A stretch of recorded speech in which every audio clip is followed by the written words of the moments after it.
Caros amigos escuteiros, chegamos!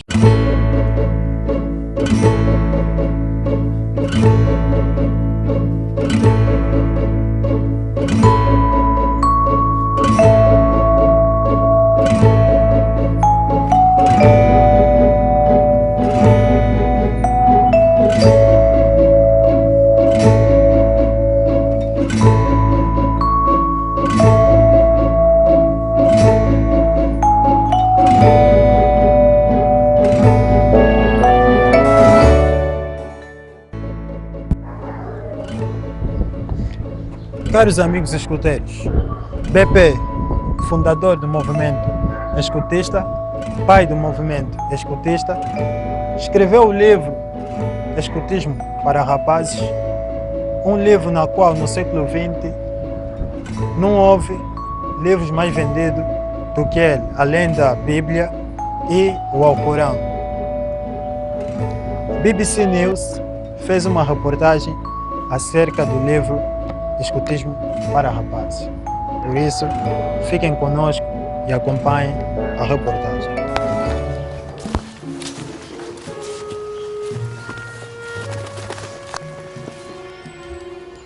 At the beginning of the Edwardian era, the boys of Britain were in danger. Unhealthy, unmotivated, and under bad influences. They were in trouble and needed help. Many feared that if they didn't get it, the nation's morality would be fatally undermined, and the empire would rapidly decline and fall. Salvation came in the unlikely shape of a book. It was written by a war hero, but was a manual for peace. It aimed to mould men, but celebrated being a boy.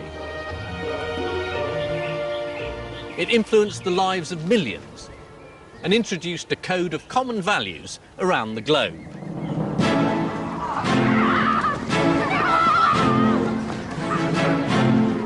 Its name was Scouting for Boys.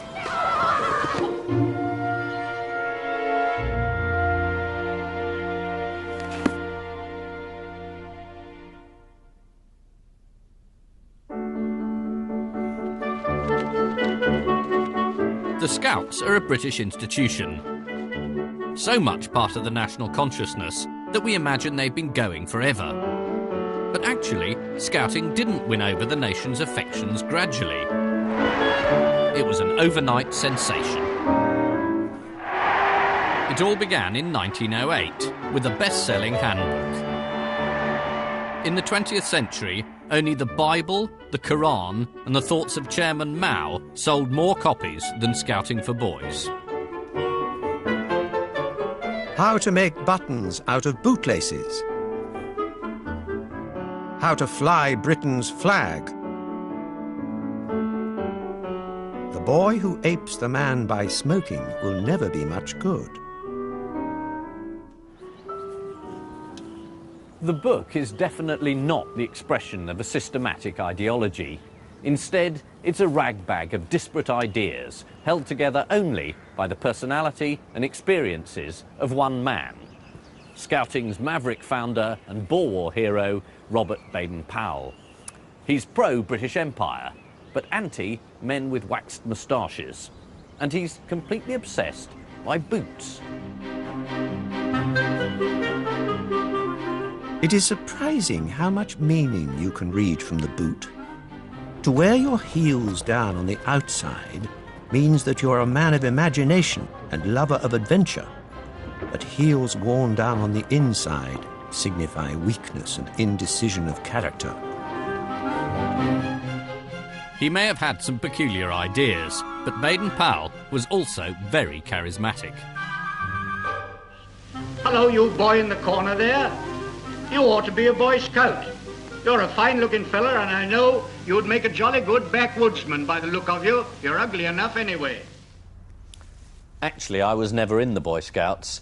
I think at that age I was probably too busy making jokes about Baden-Powell scouting for boys. Is he? Naughty old Baden-Powell.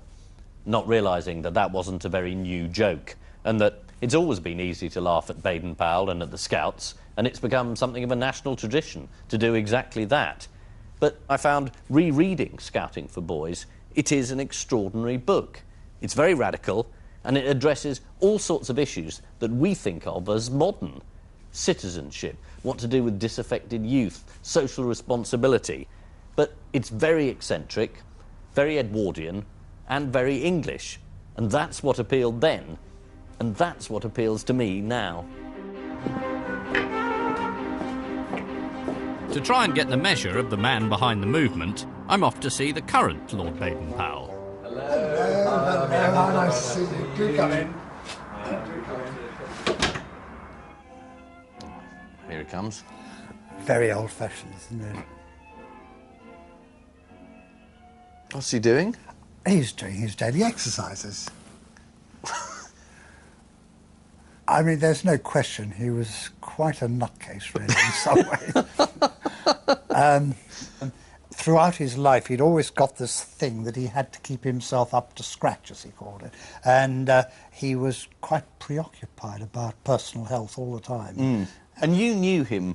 Well, yes. I mean, I was a very little boy. Is that you? That's me at the age of 4. When my mother was having her second child, I was shoveled up to Kenya, and I spent 3 months with them. And all I remember is, like a lot of children, I was just like a rattling cage. I was always asking questions. It was, shut up, shut up. Oh, go and do something. Oh, go and play.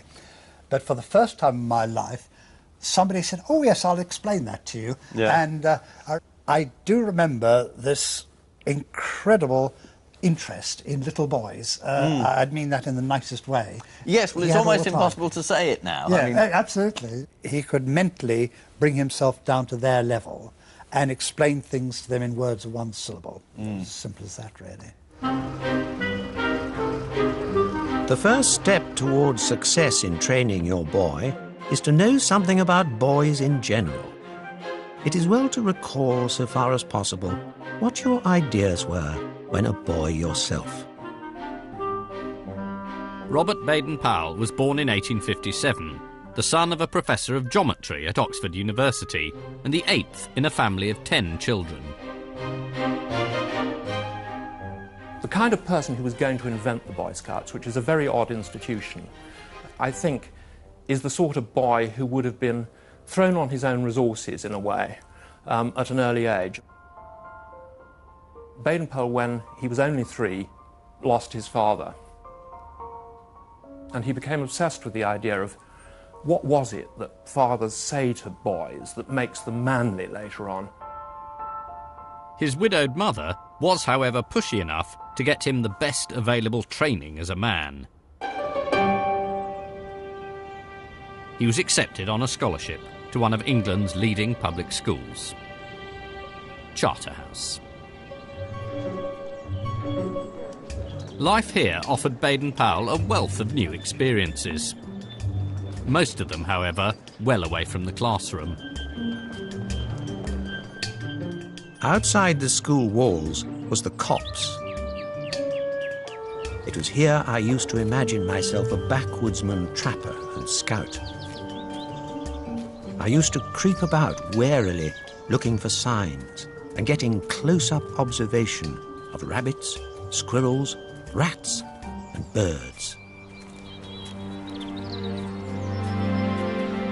At Charterhouse, Baden-Powell also witnessed a well-established scheme for turning feckless boys into responsible men.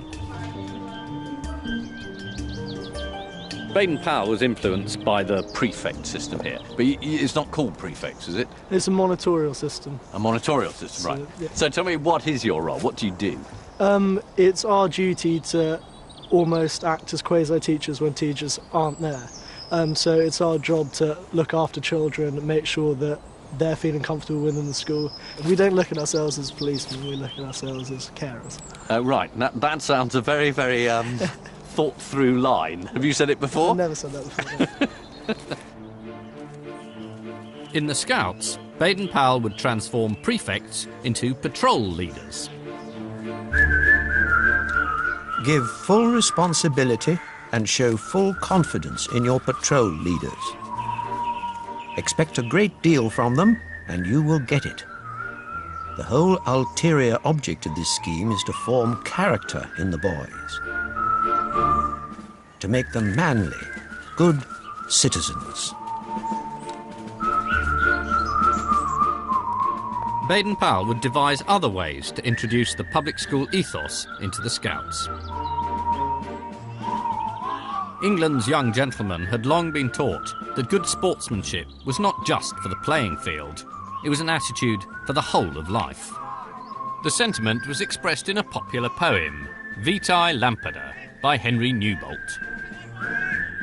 Scouting for Boys gives instructions for acting it out in a show.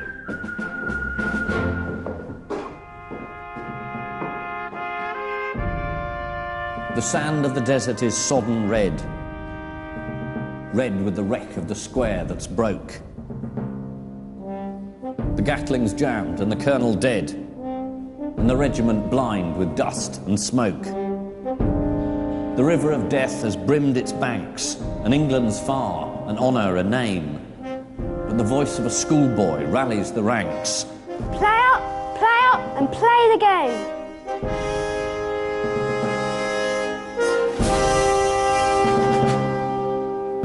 It's the ultimate Victorian public school poem, the equation of playing field and battlefield. The empire is a great game, all wrapped up in a sentimental hymn to decent, understated patriotism. It's ridiculous, of course, but hugely effective, and Baden-Powell wanted to use it to inspire boys of every class.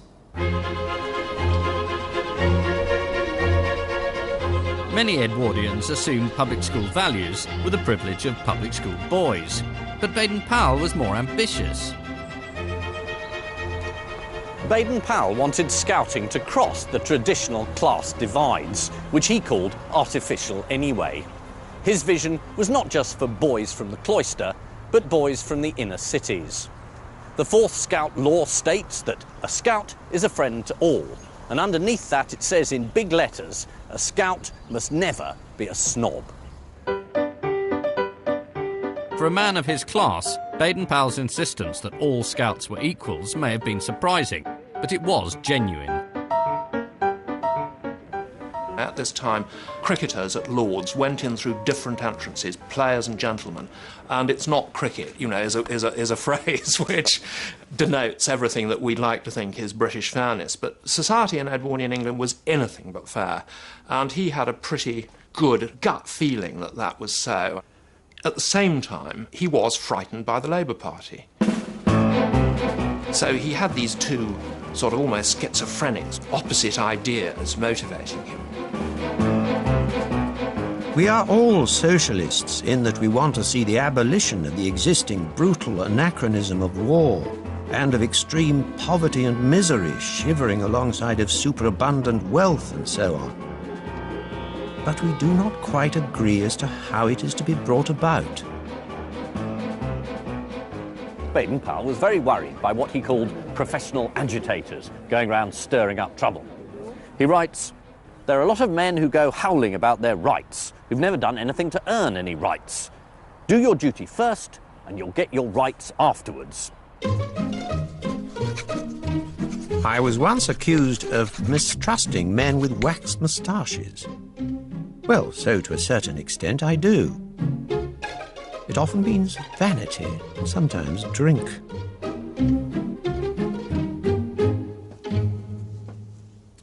But why should anyone listen to the thoughts of Baden-Powell? Well, because he was the most famous man in Britain. This is just the tip of the iceberg of all the merchandise devoted to celebrating Baden-Powell. It's all here. There's the Baden-Powell alarm clock, the Baden-Powell shaving mirror, Baden-Powell spoons, Baden-Powell egg cup. There's an ostrich egg painted with the face of Baden-Powell. The Baden-Powell cigars. He'd have hated that, because he hated smoking. And it wasn't just artefacts, there was music to accompany them. Here we have the Baden-Powell March, a patriotic song for our hero, BP. Hurrah, hurrah, hurrah, whiz-bang, whiz-bang. Lots of rhyming of the word fought with jolly good sort. Why was he so ridiculously famous? Well, He was the heroic defender of Mafeking, a small town in South Africa. Hurrah for BP, for holding a fort. Hurrah, hurrah, hurrah. He's just the right sort, our hero BP. Hurrah, hurrah, hurrah. Baden-Powell was a surprise recipient of national fame and military glory. After school, he joined the army, and over the next 20 years, he served diligently right across the empire.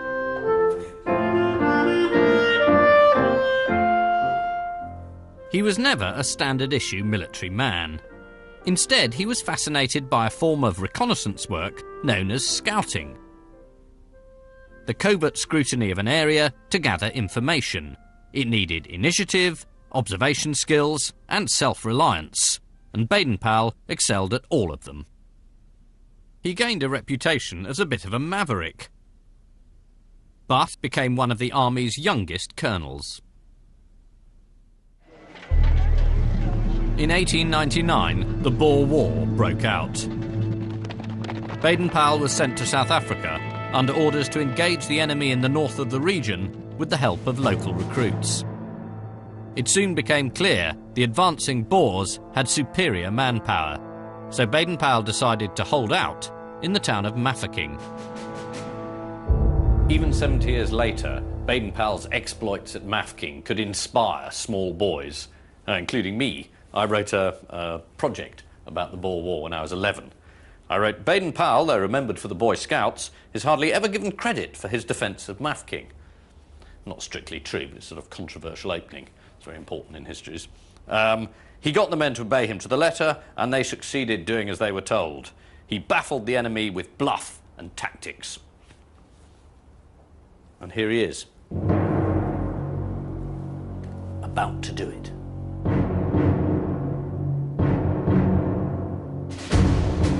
Right from the outset, Baden-Powell was heavily outnumbered.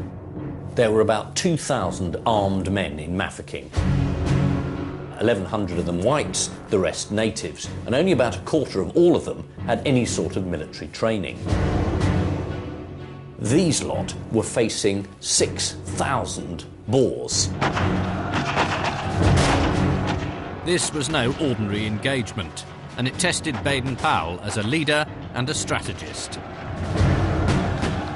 It also crystallised the ideas that would later form the core of Scouting for Boys. Baden-Powell was assisted in his defence of the town by an unlikely force, a group of boys. Gathered together before the siege started, they became a sort of unofficial cadet corps. They performed a vital role taking messages between the various defenders, often on bicycles and under fire.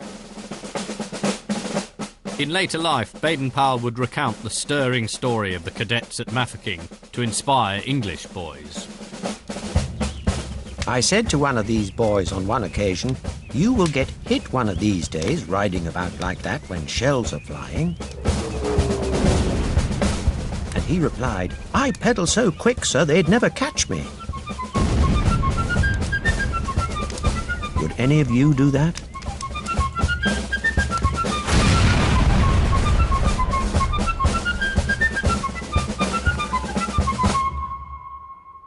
Much of Baden-Powell's subsequent reputation was based not on his complex military strategies, but his use of tricks and ruses to try and fool the Boers into thinking the British were better equipped than they were. They didn't have any mines, but Baden-Powell got these men to walk out beyond the perimeter, carrying big black boxes, and then to bury them deep in the sand at intervals.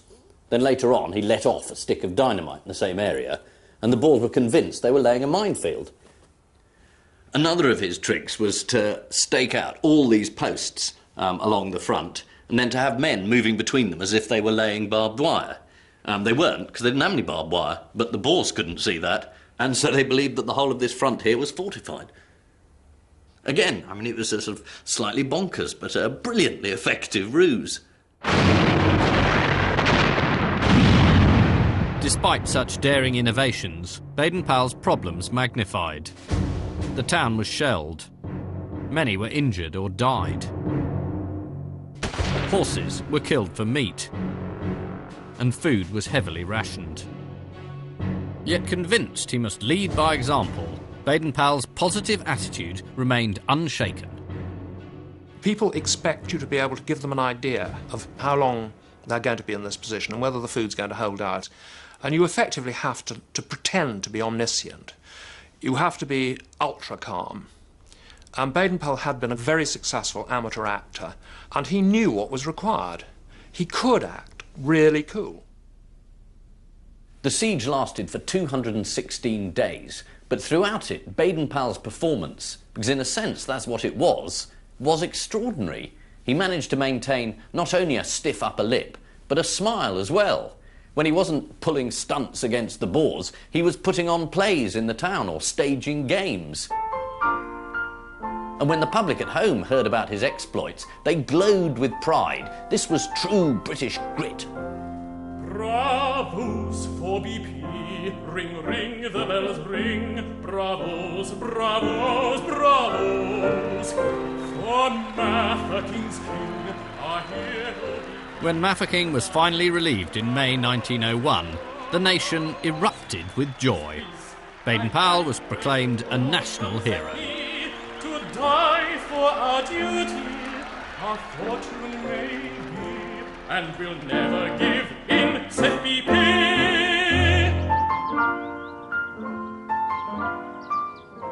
The British may have been the ultimate victors, but the Boer War had left the nation badly shaken.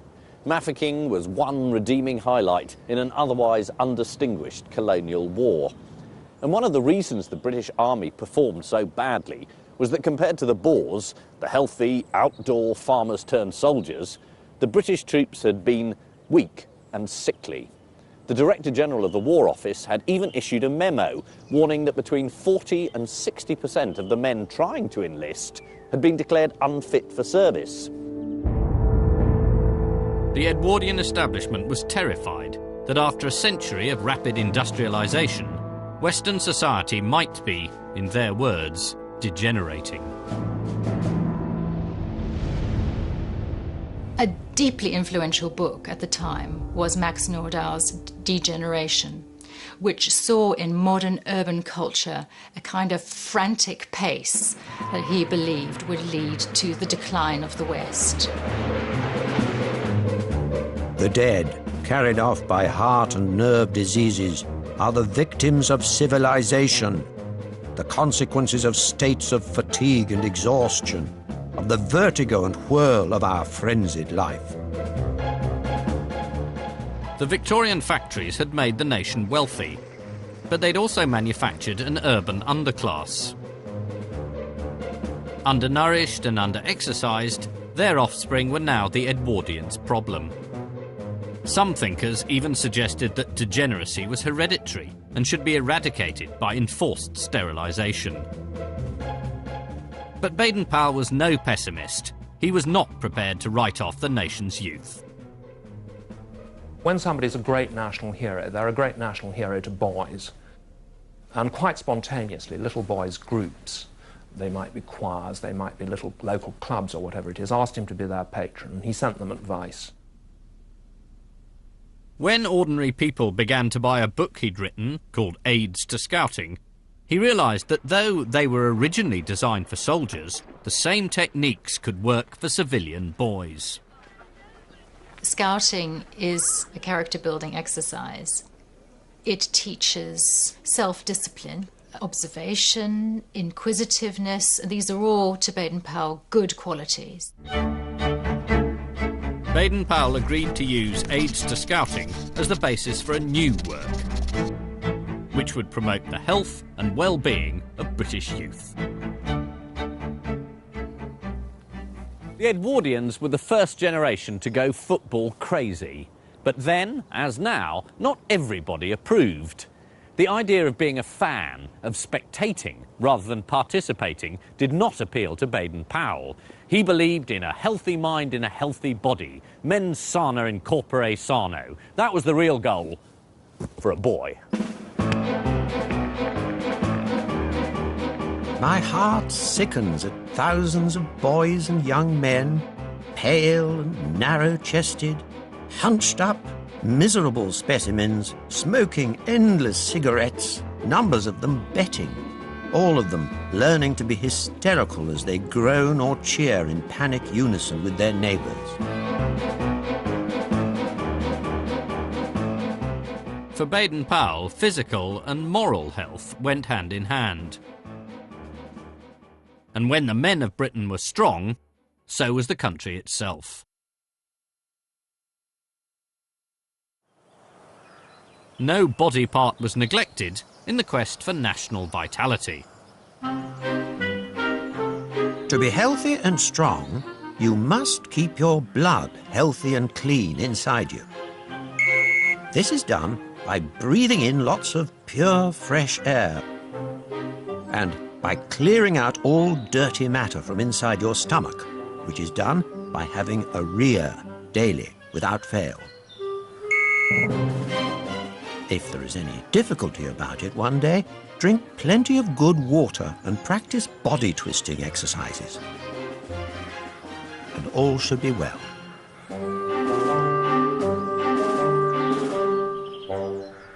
What struck me editing the book was the number of times Baden-Powell talks about orifices. Mouths, anuses, eyes, ears, all the openings of the body. It seems to me that this reflects Baden-Powell's concern with national self-defense, with keeping the body of the nation disciplined and controlled, not allowing any inroads to disease and infection. Unlike traditional educationalists, Baden-Powell also believed it was in the national interest for boys to show initiative. And he charged each scout with doing a good turn every day. Need a hand with that box.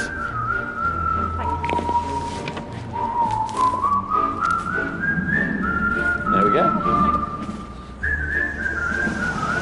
Good morning. Would you like some help crossing the road? Despite his best efforts, many of the issues of a century ago are still high on the social agenda today. There we are. I'm going to see David Lammy, MP for Tottenham in London, Minister for Culture, and more importantly, former Cub Scout, to discuss Baden-Powell's influence on New Labour. At what age did they get you, the Scouts? Oh, God, 7. 7? Yeah. Right. Young. Yeah. And you, I mean, all joking apart, a pretty formative 4 years at that time. Oh, yeah. I remember a particular week in which the whole purpose was to knock on people's doors to say, can we wash your car in the Cubs uniform? You'd get money. It was Bob a Job Week. Bob a Job Week. You'd get money for doing that. Yeah. But it was also, you know, this was bringing you into contact with the neighbourhood. Yeah. It was that or knock down ginger, we used to call it, where you knock on the door and run away. But this time you actually knocked on the door, you got some money, and you did something useful. And you did something useful. That's a great thing. The subtitle for Scouting for Boys is actually A Handbook for Instruction in Good Citizenship. Yeah. Now, I'm afraid he says, indifferent citizenship is, and always has been, the progeny of indifferent government. Yeah, I mean, I suspect what Baden-Powell would say is that citizenship is not just something that's kind of learned in a classroom. Mm. It is something about being a citizen and learning that with a group of other people and in a wider community. At one point, he's talking about socialism. And I hope he's nice about socialism. Is he nice? Well, he claims to be a socialist. Oh, good. At one point, which again I think would surprise a lot of people. He's less the sort of Tory hate figure that people imagined. You know, what Baden-Powell was keen on was community. Mm. I suspect he had a kind of Gordon Brown sense of prudence and hard work.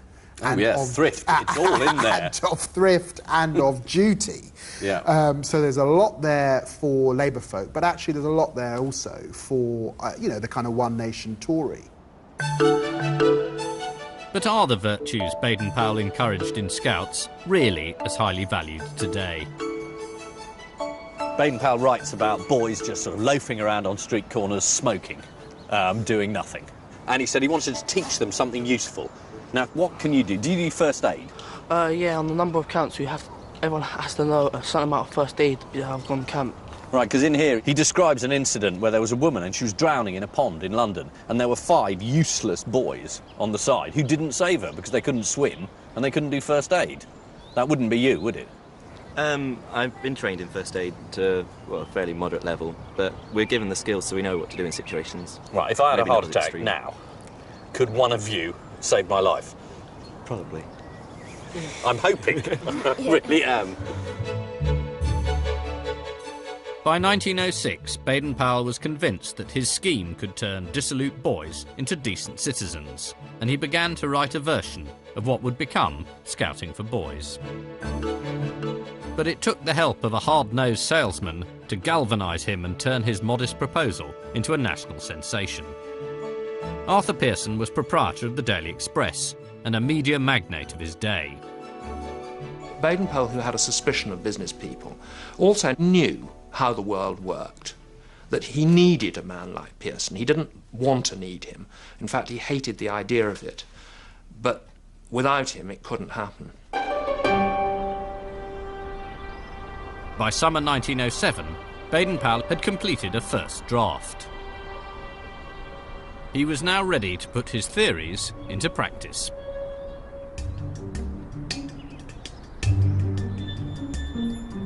He invited 20 boys for a camping holiday off the coast of Dorset, on Brownsea Island.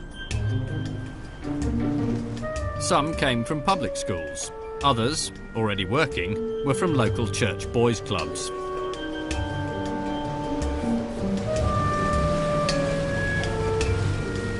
But for all of them, it was a unique opportunity. For Edwardian boys, the idea of camping on a small island conjured up images of exoticism and intrigue. They were following in the footsteps of Robinson Crusoe and Treasure Island. And Baden-Powell wanted to reinforce this idea of being cut off from civilization and forced to depend on their own resources. So he didn't have them camp here, within sight of Poole, but he had them camp a mile away, on the wildest, furthest side of the island.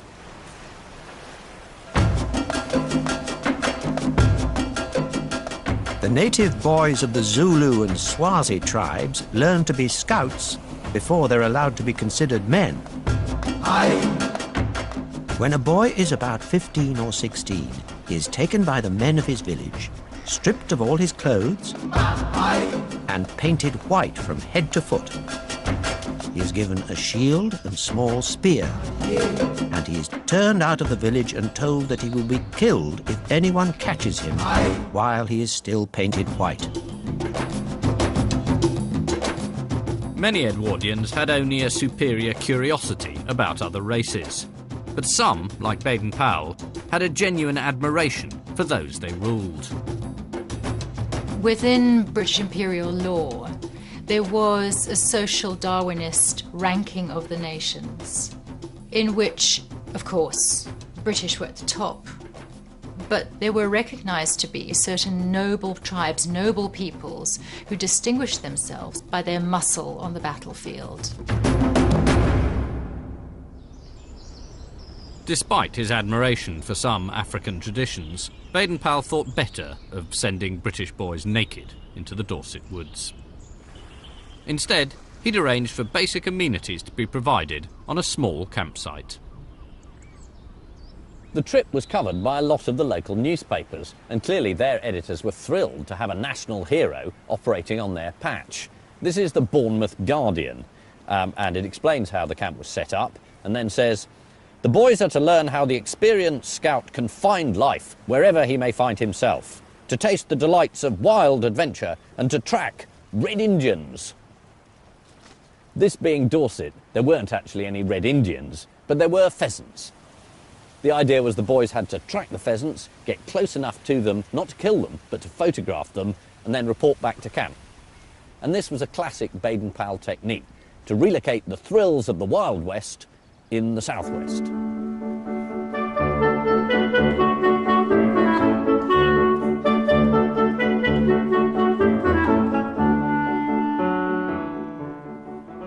This is a set of extraordinary photographs taken on that first camp in 1907, and it shows the boys literally here taking part in the various exercises that Baden-Powell had dreamt up.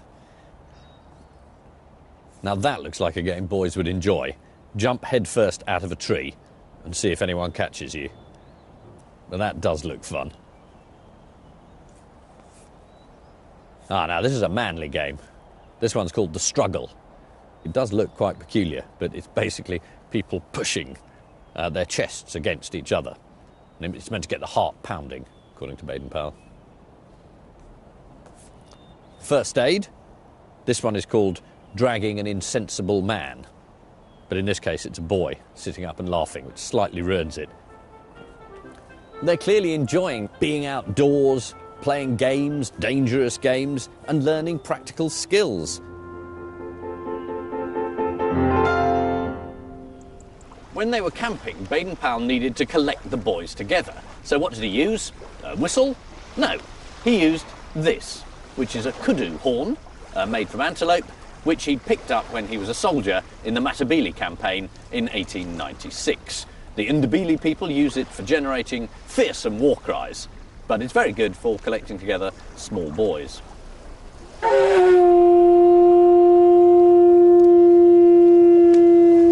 Gonyama, Gonyama, Ivubu, Yabu, Yabu, Ivubu, In. Gonyama, Gonyama. At night, Baden-Powell taught the boys Zulu war chants and enthralled them with tales of his overseas adventures. Once I went butterfly hunting in Dalmatia. Batteries had been built upon these mountaintops, and it was my business to investigate their positions, strength, and armaments. I took a sketchbook, a colour box, and a butterfly net in my hand, and I was above all suspicion to anyone who met me. They did not look sufficiently closely into the sketches of butterflies to notice that the delicately drawn veins of the wings were exact representations in plan of their own fort.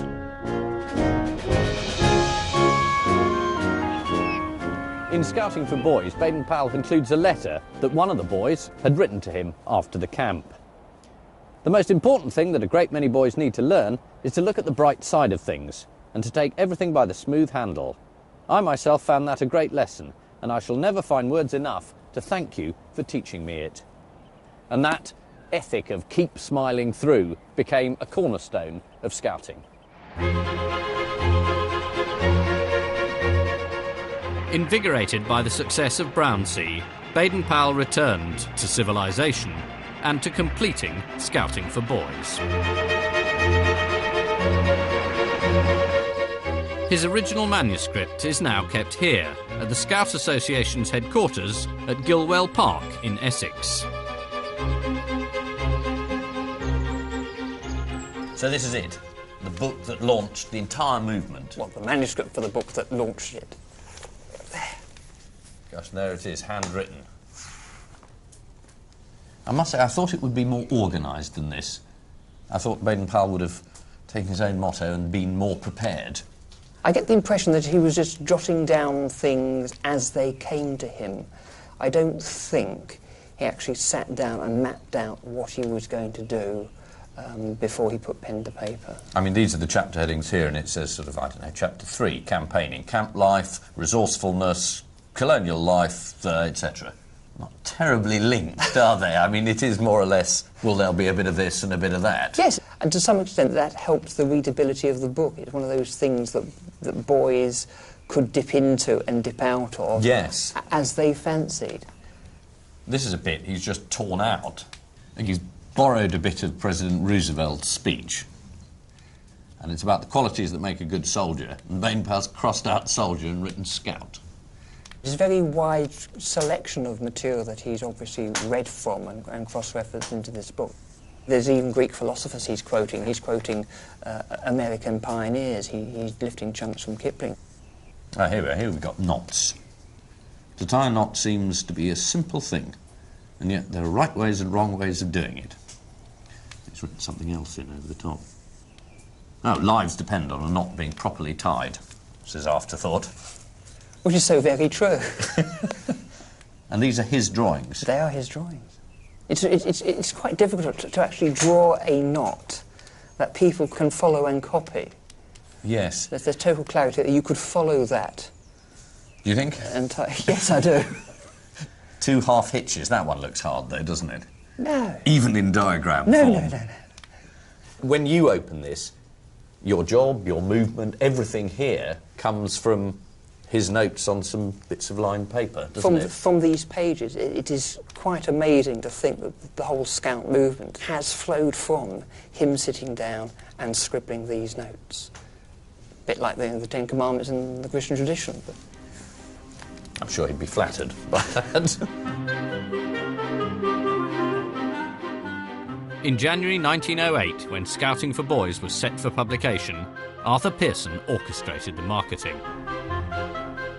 He decided that rather than publish it as a single volume, it should first be serialised in separate parts, which you had to wait for and could collect. Scouting for Boys was a success virtually from day one. By the time the 6th fortnightly instalment came out, boys were queuing to buy it. Baden-Powell's original idea was that Scouting would piggyback on existing boys' movements. But then when the book came out, Scouting appealed in such a way that boys wanted to scout themselves. So Baden-Powell had more or less to scramble to catch up with the wildfire success of the book. So the movement followed the book. It's one of the few, if not only, instances, I think, in world history of a book having generated a movement. And one of the secrets of the movement's success is right there in the opening section. This is a very famous painting of a scout, and it shows a boy in that classic scout uniform. And I think we've all seen it so often that you forget how very odd it is. The hat is a South African hat from the constabulary where Baden-Powell was serving. Then the shirt, which is an army shirt, a long army shirt worn in India and Afghanistan. And basically the army had fashioned it on the traditional Muslim shirt. Shorts, which no one in this country wore at all. Parents had to sort of cut off long trousers to make them fit. So it's an odd collection of things, but Baden-Powell always claimed they were all practical. The hat, you could carry water in. The shirts, if you put 2 of the shirts together and shoved the staves that the scouts carry, they turn into a stretcher. The scarf turned into a sling, again for emergencies. Now the figure here on the right isn't a scout, but the suggestion is, in a fairly obvious way, that he's blessing the entire scout movement. Baden-Powell also ordained a hierarchy of officers, invented a scout salute, and composed a scout oath. On my honour, I promise to do my duty to God and the King. I will try to help others, whatever it costs me. I know the Scout law and will obey it. Crucially, the Scout law wasn't a list of forbidden acts, but one of positive aims. A scout's honour is to be trusted. A scout is loyal. A scout's duty is to be useful and to help others. A scout is a friend to all and a brother to every other scout. In Scouting for Boys, Baden-Powell also gave the movement something critical: the impression it already had a history. The British Empire had quite a propensity for inventing traditions. In other words, for making up a movement, an idea, an organisation, and then passing it off, or indeed marketing it, as something traditional and conventional and steeped in the past. Scouting, of course, does so by harking back to what Baden-Powell calls the Scouts of history. In the old days, the knights were the scouts of Britain, and their rules were very much the same as the scout law which we have now. We are their descendants, and we ought to keep up their good name and follow in their steps. Baden-Powell even suggested that scouting had a lineage that led all the way to the king. He noted that the king signs himself R.I., Rex Imperator, the emperor. He says, Imperator comes from two Roman words, im and perere, which together mean to prepare for, that is, to be prepared, which rather neatly makes the king the chief scout. It's neat, but it isn't true. Imperator just means he who rules, but no one was going to object, and certainly not the king. Edward VII returned the favour in autumn 1909, when he knighted Baden-Powell. By now, the Scout movement had over 100,000 members. Scout troops were patrolling across the country, and a spin-off magazine was flying off the newsstands. Scout fever had gripped the nation. Scouting offered something special that other groups didn't. At its core was a belief in the positive power of play and make-believe. Scouting for Boys is peppered with ideas for staging little plays, dramatising poems, putting on a show, and it encouraged each boy to imagine himself as a potential hero on the bigger stage of life.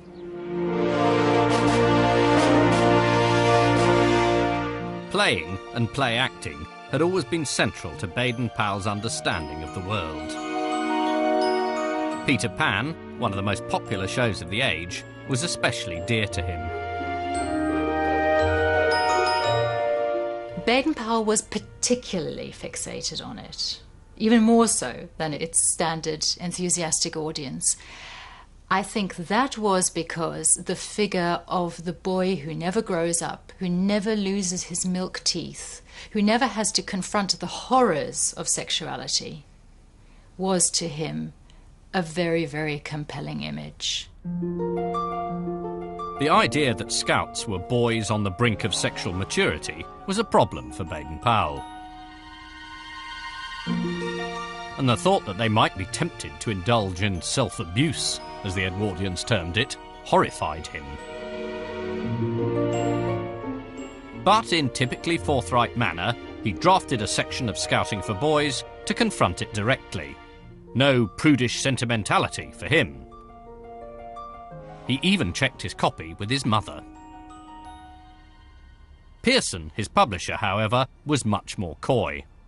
He rejected the original, and Baden-Powell was forced to replace it with a watered-down version for instructors only.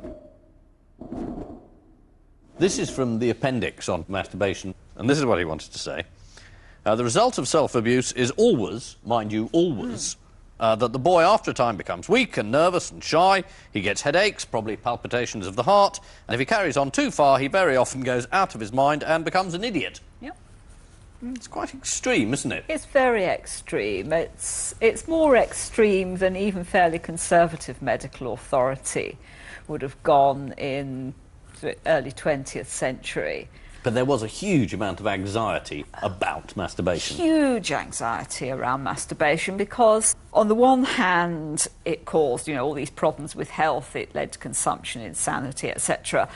And on the other hand, this argument that it's a manifestation of a lack of self-discipline, it erodes the willpower.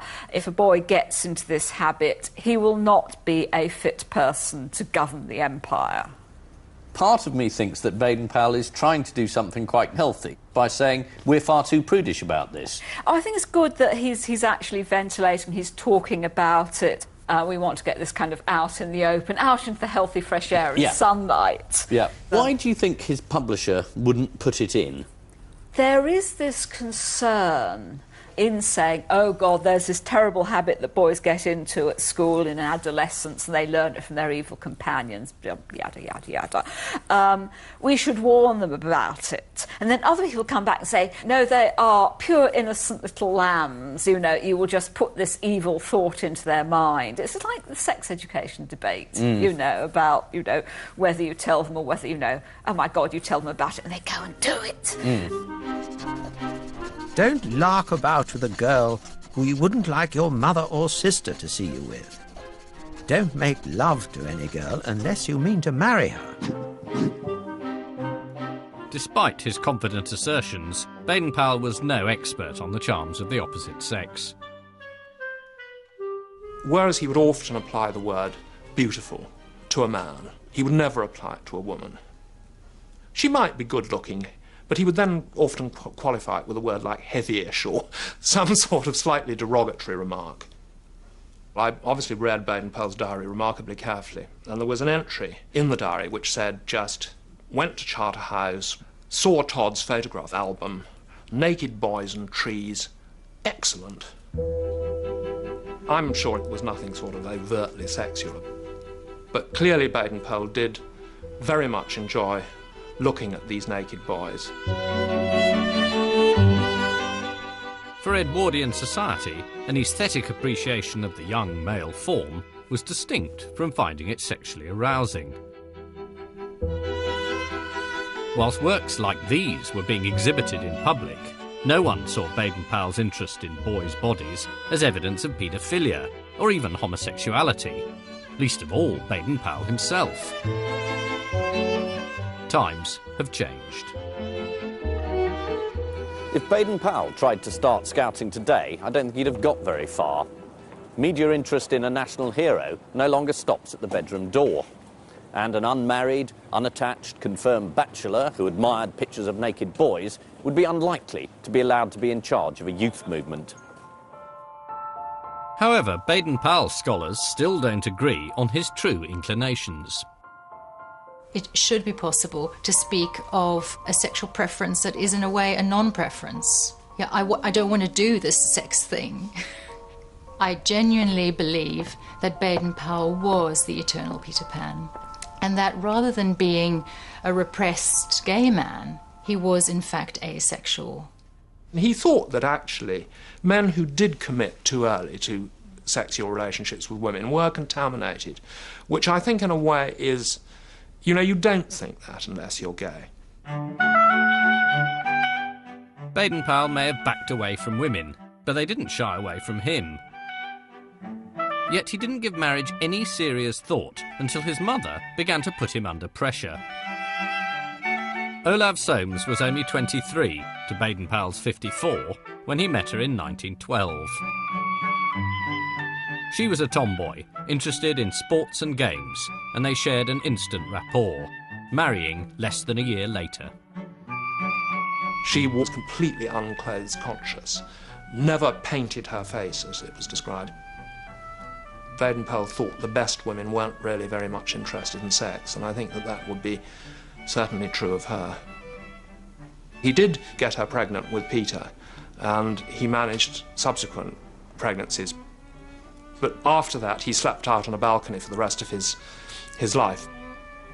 There was a single bed on a veranda outside the front of their house, and it was an open veranda, and he would go upstairs to bed, having sat around a fire, actually sat almost on the embers to keep warm. He'd then go upstairs, climb into this bed with 2 blankets and a pillow, and they'd come out in the morning in the winter, and they'd actually dust the snow off him. Quite extraordinary. The boys of Britain at the start of the 20th century had no interest in the romantic life of the chief scout. They were just thrilled that, unlike most Edwardian adults, he refused to patronise them.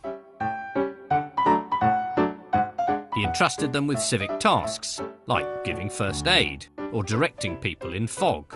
Responsibility, he believed, developed character.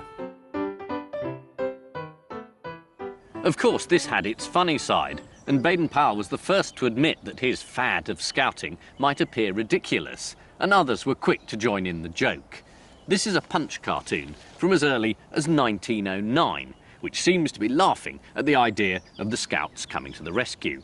It shows a very small boy attempting to help a rather large lady across the beach, and he says, "Fear not, Grandma, no danger can befall you now, I'm with you."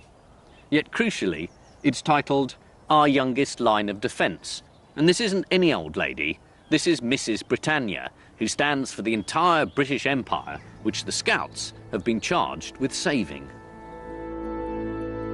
Remember that the Roman Empire 2,000 years ago was comparatively just as great as the British Empire of today. It fell at last, chiefly because the young Romans gave up soldiering and manliness altogether. Don't be disgraced like the young Romans, who lost the empire of their forefathers by being wishy-washy slackers without any go or patriotism in them. Edwardians were obsessed with the idea of losing the British Empire. When thinking of a really serious enemy like the Germans, most senior army officers were convinced that we might lose. And it would be the loss of the empire, even of our country, our national wealth. It would have been really a catastrophe.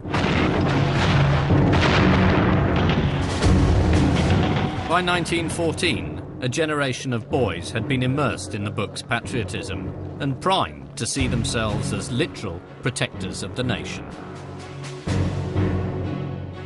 Every boy ought to learn how to shoot and to obey orders, else he is no more good when war breaks out than an old woman, and merely gets killed like a squealing rabbit, unable to defend himself.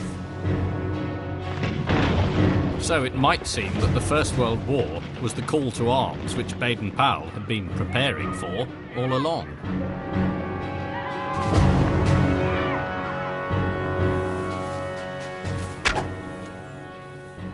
Baden-Powell insisted that every boy be able to handle a weapon, but he refused to see his scout movement as a sort of military cadet force.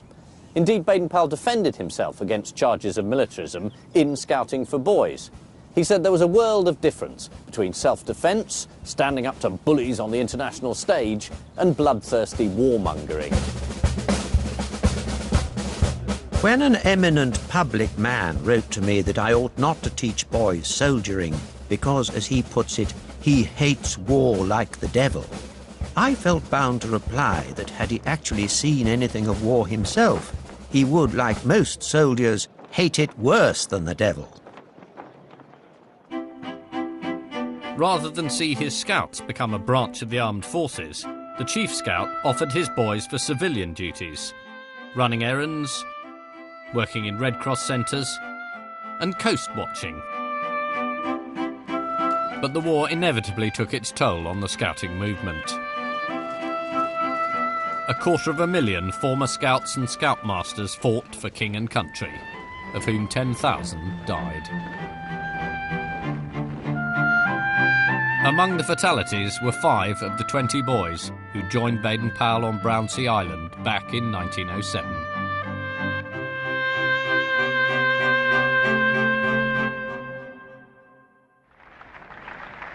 After the catastrophe of World War, Baden-Powell decided that scouting had to become a force for world peace. The imperialism of the original handbook was soon eclipsed by the internationalist message of global scouting. That's what we're after, to try and breed in the next oncoming generation that spirit of friendship, comradeship, and goodwill, which is the true foundation for peace in the world. That hope proved illusory, but the scouting ideal continued throughout the 20th century, even though other youth movements with less worthy aims borrowed heavily from its trappings. The communist Soviet pioneers, the Italian young fascists, and infamously the Hitler Youth.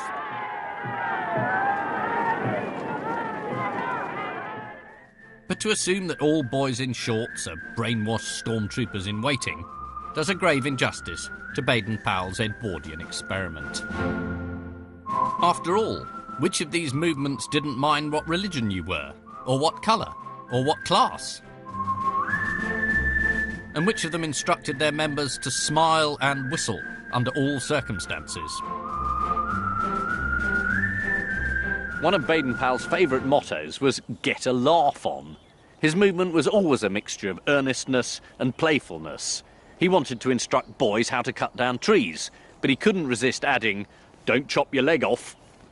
That's why the book is still so engaging, and despite being firmly rooted in the Edwardian era, it was trying to address issues that still resonate today. inner city deprivation, boys without role models, unhealthy lifestyles, the need for citizenship. Amazingly, it's all in there, which is why, 100 years later, I think it's still worth saluting.